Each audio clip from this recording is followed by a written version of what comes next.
ठीक है। तो पिछले टॉपिक में हम लोगों ने ये देखा था कि किस तरीके से मैग्नेटिक फील्ड का वैल्यू निकाल सकते हैं हम लोग। एक मैग्नेटिक डाइपोल यानी सिंपल मैग्नेट, एक मैग्नेट के कारण उसके एक्सियल पोजीशन पे किस तरीके से मैग्नेटिक फील्ड निकाला जा सकता है। वहाँ पे जो हम लोगों ने कॉन्सेप्ट का इस्तेमाल किया था वो एक क्लासिकल फिजिक्स से लाया गया कॉन्सेप्ट है, जहाँ पे हम लोग मोनोपोल या फिर एक पोल का स्ट्रेंथ को लेकर काम करना सीखते हैं या जानते हैं। वो फॉर्मूला बिल्कुल ही इलेक्ट्रिक फील्ड यानी इलेक्ट्रोस्टैटिक्स के चैप्टर में हम लोगों ने एक चार्ज के कारण इलेक्ट्रिक फील्ड निकालने का जो फॉर्मूला बनाया था, which was electric field E equal to 1/4πε0 Q by are square. ये था इलेक्ट्रिक फील्ड का फॉर्मूला। ठीक बिल्कुल ऐसा ही मिलता जुलता फॉर्मूला हम लोगों ने मैग्नेटिक फील्ड में बनाया है। Magnetic field is equal to 1/4π है तो 1/4π डाल दो और एप्सिलॉन नॉट के बदले यहाँ पर आएगा म्यू नॉट, तो ये हो जाएगा म्यू नॉट। क्यूब के बदले हो जाएगा small m, where small m is pole strength by R square.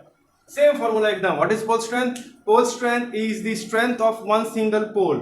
ये हम लोगों ने मान लिया था। तो इस फॉर्मूला का इस्तेमाल हम लोग करके पिछले टॉपिक में निकाल चुके थे कि what is the magnetic field at an axis of a magnetic dipole movement, या फिर मैग्नेटिक डाइपोल मूवमेंट जो है वो है क्या एक्चुअली में। मैग्नेटिक डाइपोल मूवमेंट का मतलब हो गया कि सिंपल एक मैग्नेट, ये रहा मैग्नेट जिसमें एक नॉर्थ पोल रहेगा एक साउथ पोल रहेगा, तो combined strength of both the poles which is directed from north with south to north, इसे कहते हैं हम लोग मैग्नेटिक डाइपोल मूवमेंट। इसी मैग्नेटिक डाइपोल मूवमेंट के कारण हम लोगों ने इसके एक्सियल पोजीशन पे, यानी ये रहा एक्सियल पोजीशन पे, यानी हम लोगों ने ये एक्सियल पोजीशन पे मैग्नेटिक फील्ड क्या होता है वो निकाला था। क्या निकल के आया था हमारा कुछ ऐसे निकल के आया था, B = μ0/4π2m by are square, जो आर क्यूब था that is in special case, और आर स्क्वायर प्लस x या x अगर पकड़ते थे ये डिस्टेंस, तो आर स्क्वायर या एक्स स्क्वायर या एल स्क्वायर क्या हम लोग पकड़ रहे हैं उस पर डिपेंड करता है। यानी अगर इन दोनों के बीच का डिस्टेंस को एल पकड़ लेते थे और यहाँ से इसके डिस्टेंस को एक्स पकड़ लेते थे, तब x square plus L square हम लोग का आ रहा था वहां पे वैसे कर। और इस बार हम लोग निकाल के देखते हैं इन इक्वेटोरियल पोजीशन पे कि क्या आ रहा है। तो चलो शुरू करते हैं।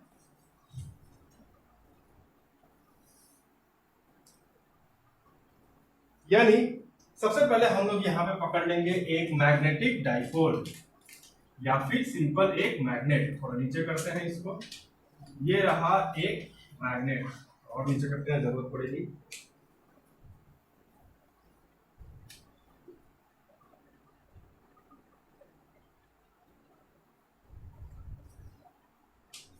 Suppose we have taken this magnet और यहाँ पर पकड़ लेते हैं नॉर्थ पोल और यहाँ पर पकड़ लेते हैं साउथ पोल। हमारा जो मैग्नेटिक डाइपोल मूवमेंट है वो डायरेक्टेड रहेगा साउथ पोल से नॉर्थ पोल की तरफ। Magnetic dipole movement capital M। Now dipole, ये एक पोल से दूसरे पोल के बीच की जो डिस्टेंस है उसको हम लोग 2l पकड़ लेते हैं, और बीचों बीच से अगर भाग कर दें तो ये पोजीशन तो ये पोर्शन हो जाएगा L, और यहां से ये पोर्शन को कहेंगे हम लोग L, टोटल 2l। अब इसका पूरा बीचों बीच का हिस्सा यहां से इक्वेटोरियल पोजीशन पे हमारा पॉइंट है जहां पे हमको मैग्नेटिक फील्ड निकालना है। तो कैसे निकालेंगे हम लोग इसको? सिंपल सा एक लॉजिक पकड़ना पड़ेगा।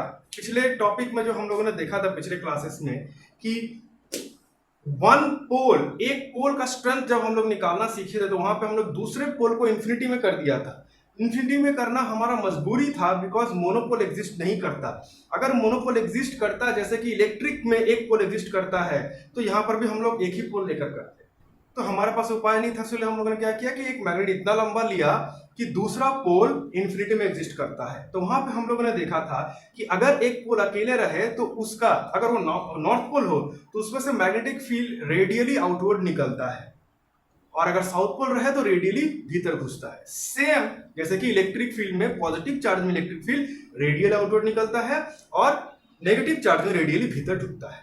तो सेम उसी तरीके से अगर हम लोग यहाँ पर देखें तो इस पॉइंट पे जब एक पोल से इसका रिलेट करेंगे तो बाकी पोल को भूल जाना, उसमें क्या हो रहा है वो मत याद रखना, देखना, सिर्फ और सिर्फ इसी पोल पे नजर देखना।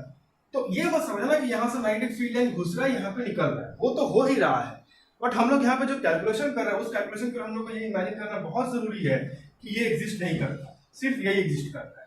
तो ये पोल के कारण ये पॉइंट पे मैग्नेटिक फील्ड का डायरेक्शन क्या होगा, तो रेडियली आउटवर्ड, ये चारों तरफ ऐसे ही निकाल रहा है। तो यहाँ पर भी क्या होगा, बिल्कुल यहां से जाएंगे तो सीधा ऐसे चला जाएगा। उससे पहले ये जो पोल है, पोल टू पोल हमको डिस्टेंस चाहिए, ये डिस्टेंस और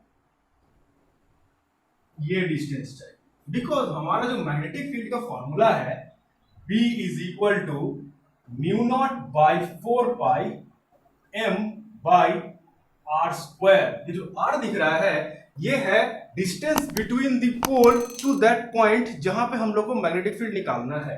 तो ये पोल से ये पॉइंट का ये डिस्टेंस चाहिए, ये डिस्टेंस से हमारा कुछ लेना देना नहीं है, हम लोग को ये डिस्टेंस चाहिए।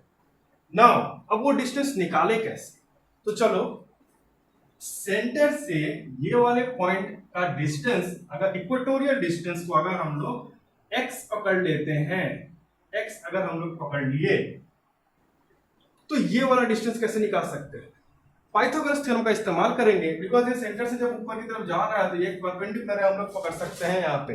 तो यहाँ पे हम लोग पाइथागोरस थ्योरम का इस्तेमाल करते हुए ये लिख सकते हैं कि हाइपोटेन्यूज स्क्वायर या hypotenuse is equal to root over of perpendicular square plus base square, या फिर यहाँ पर भी लगाएं तो सेम ही निकल के आएगा, यानी root over of perpendicular square plus base square. ये बेस इस ट्रायंगल के लिए और इस ट्रायंगल के लिए ये वाला बेस।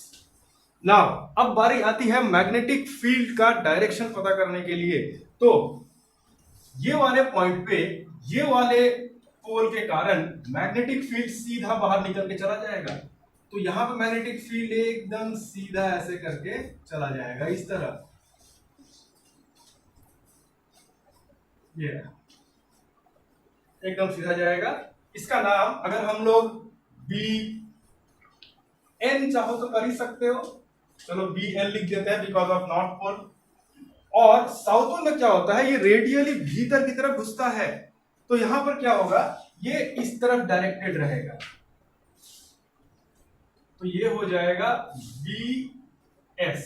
चलो अब हम लोग क्या करना है, तो एक काम करते हैं, एक हॉरिजॉन्टल लाइन यहां पे टांगते हैं। हॉरिजॉन्टल लाइन, जाहिर सी बात है ये भी हॉरिजॉन्टल है, तो इसी का पैरेलल एक लाइन अगर यहां पे टाने, हॉरिजॉन्टल लाइन, तो अगर ये एंगल थीटा बना रहा है तो जाहिर सी बात है ये भी कोरस्पॉन्डिंग एंगल है, ये भी थीटा ही बनाएगा।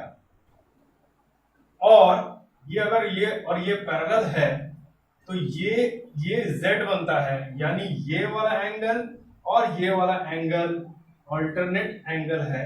तो यहां पे हम लोग ये साइड और ये साइड चूंकि सेम है इसीलिए आइसोसेलेस ट्रायंगल कहलाएगा।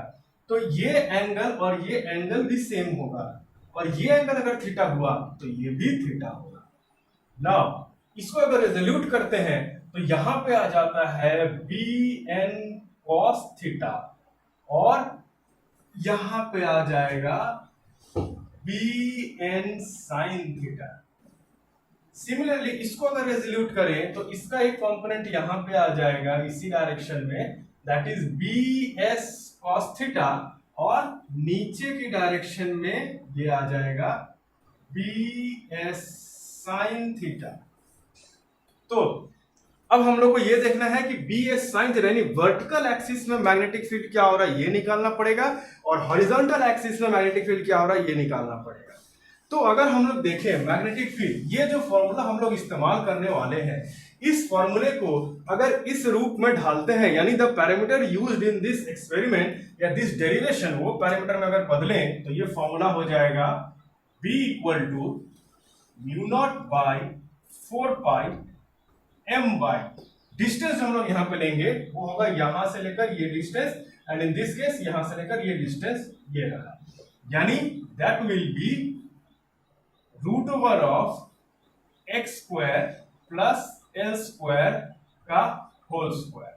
तो जाहिर सी बात है रूट यहां से हट जाएगा, सिर्फ X square plus L square ही रह जाएगा वहां पे।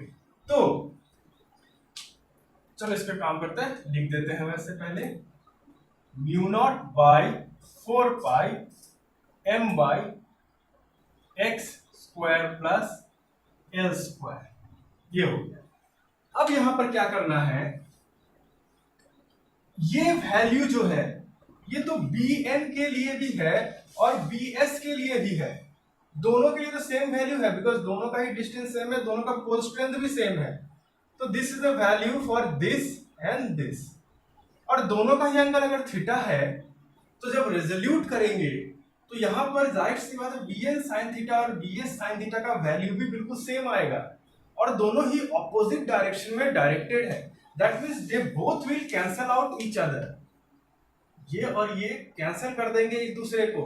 दैट मींस यहां पे हम लोग लिखना पड़ेगा since the value of magnetic field या bn is equal to bs, therefore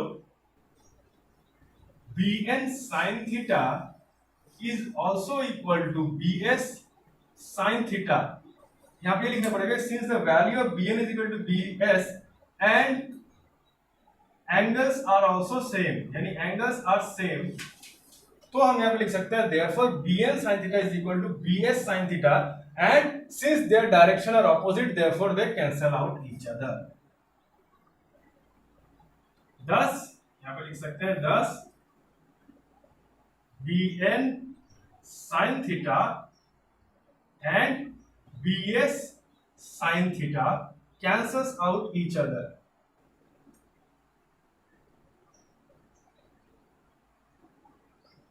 उसके बाद अब बारी आती है हॉरिजॉन्टल एक्सिस की। वर्टिकल एक्सिस का काम तमाम हो गया। अब हॉरिजॉन्टल एक्सिस में जब आते हैं तो हम लोग देखते हैं कि दोनों का ही डायरेक्शन सेम तरफ है, ये भी इस तरह से bn cos थीटा भी इधर है और bs cos थीटा भी इधर है, तो जाहिर सी बात है दोनों एड अप हो जाएंगे, यानी in horizontal axis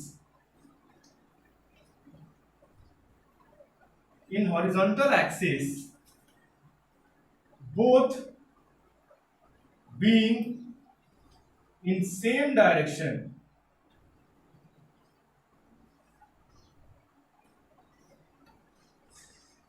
adds up।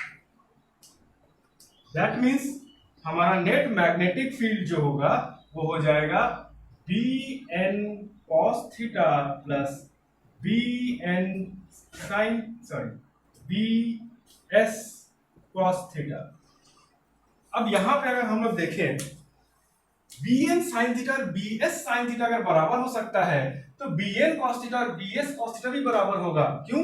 Because bn और bs यही फॉर्मूला फॉलो करेगा, तो bn और bs तो सेम हुआ, थीटा भी अगर सेम हुआ तो ये वैल्यू और ये वैल्यू भी सेम हो जाएगा। दैट मींस हम लोग यहां पे क्या लिख सकते हैं, this can be written in one word as twice of bn cos theta. Let us say that bs cos theta is equal to bn cos theta, इसको बदल दिए bn cos theta में, तो ये हो जाएगा twice of bn cos theta। तो हम लोगों को ये वैल्यू निकालना है। सो आगे अगर बढ़े हम लोग तो हम लोग को मिल जाएगा 2 मल्टीप्लाइड बाई bn, यानी bn का फॉर्मूला ये रहा यहाँ पे, इसको इस्तेमाल करेंगे हम लोग तो हम लोग को मिल जाएगा mu not by 4 pi m by x square plus L square, ये हो गया n के बदले। अब cos थीटा, तो कोई भी एक ट्रायंगल पकड़ लो, मान लो ये वाला ट्रायंगल अगर पकड़ते हैं तो यहाँ पे अगर हम लोग cos थीटा अप्लाई करें यानी बेस बाय हाइपोटेन्यूज, यहाँ पे हम लोग को मिल जाता है l by root over of x square plus L square. अब ये जो रूट ओवर है ना, इसको हम लोग पावर के रूप में कैसे लिख सकते हैं, this can be written as to the power of half. तो इसका पावर है 1, उसका पावर है हाफ। अब इसको अगर हम लोग कैलकुलेट करें तो ये हो जाएगा म्यू नॉट बाई 4 पाई। कोशिश करेंगे हम लोग म्यू नॉट बाई 4 पाई को वैसे ही रखेंगे ताकि हमारा वैल्यू जो है पुट करने लायक वो बहुत बढ़िया से पुट हो, और मल्टीप्लाइड बाई ये हो जाएगा 2ml by x square plus L square to the power of 3/2। कैसे 3/2 हो गया? बिकॉज बेस अगर सेम है तो पावर एडअप होता है, तो 1 + 1/2 कर देंगे, 3/2 हो जाएगा। और ये जो दिख रहा है 2ml हो जाएगा हम लोग का मैग्नेटिक डाइपोल मोमेंट, क्योंकि वहां पे क्या होता है m × 2ml। यहाँ पे अगर हम लोग फाइनली लिखना चाहे तो हमारा आंसर निकल के आता है B = μ0/4π m by x square plus L square 3/2। यानी ये रहा हमारा मेन फॉर्मूला। और अगर एक स्पेशल केस बना दिए, यानी दिस पॉइंट इज, यानी this distance x is much farther than l, तो इसके लिए स्पेशल केस हो जाएगा for x much greater than l। जहां पे x और a का कंपैरिजन हो रहा है वहां पे हम लोग l को नेग्लेक्ट कर सकते हैं, सिर्फ वहीं पे जहां पे कंपैरिजन हो रहा है। तो यहाँ पे हम l को अगर नेग्लेक्ट कर दिए तो क्या हो जाएगा? तो यहाँ पे अगर देखो l को अगर नेग्लेक्ट कर देते हैं तो ये हो जाएगा x square to the power of 3/2, यानी ये हो जाएगा x2 × 3/2, तो 2 कट जाएगा, ये हो जाएगा x3।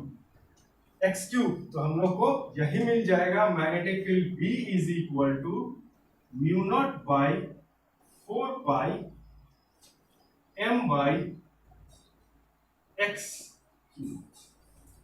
ये हो गया स्पेशल केस का फॉर्मूला। जनरली ये स्पेशल केस के फॉर्मूले को ही इस्तेमाल करते हैं हम लोग, बट ये ध्यान में रखना बहुत जरूरी है, क्योंकि अगर ट्रिकी क्वेश्चन दे दिया तो यहाँ पर दे देगा कि ये डिस्टेंस टो और ये डिस्टेंस टो के बीच का डिस्टेंस उतना भी ज्यादा नहीं है, ये दोनों के बीच में कंपैरिजन में देखें कि ये डिस्टेंस शायद छोटा ही है, तब ये अगर फॉर्मूला लगाओगे तो ये गलत आंसर देगा, तब ये लगाना पड़ेगा। जब देखोगे कि ये डिस्टेंस बहुत बड़ा है इसके मुकाबले, तब ये फॉर्मूला लगाना पड़ेगा। तो कॉन्सेप्ट पूरा क्लियर होना चाहिए कब किसको क्या लगाना है। तो ये रहा हमारा पूरा कॉन्सेप्ट कि किस तरीके से मैग्नेटिक फील्ड को हम लोग निकाल सकते हैं इन द इक्वेटोरियल पोजीशन। यहाँ पे हम लोग को एक चीज ध्यान देने की बात है, the direction of the magnetic field.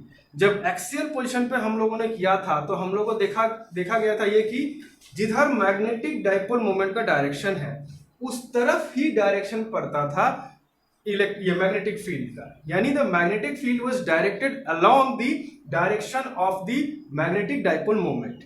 But in this case magnetic dipole moment इस तरफ है और मैग्नेटिक फील्ड इस तरफ है, यानी जब इक्वेटोरियल पोजीशन पे आते हैं तो मैग्नेटिक डाइपोल मोमेंट के डायरेक्शन से उल्टा हो जाता है मैग्नेटिक फील्ड का डायरेक्शन। तो ये हम लोगों को ध्यान में रखने की जरूरत है। ये डायरेक्शन का जो पॉइंट है वो यहाँ पे एक लाइन में लिख देना डायरेक्शन, ताकि याद रहेगा। काम करते लिख देते हैं, this magnetic field is directed opposite to magnetic dipole moment. ये हो गया इसका डायरेक्शन। जब भी वेक्टर क्वांटिटी के बारे में हम लोग कुछ निकालते हैं तो पहले उसका वैल्यू निकालते हैं, मैग्नीट्यूड निकालते हैं और फिर उसका डायरेक्शन निकालते हैं, तब जाके वो डेरिवेशन कंप्लीट होता है। तो यहाँ पे हम लोगों ने दोनों ही निकाल दिया और ये रहा हमारा पूरा डेरिवेशन।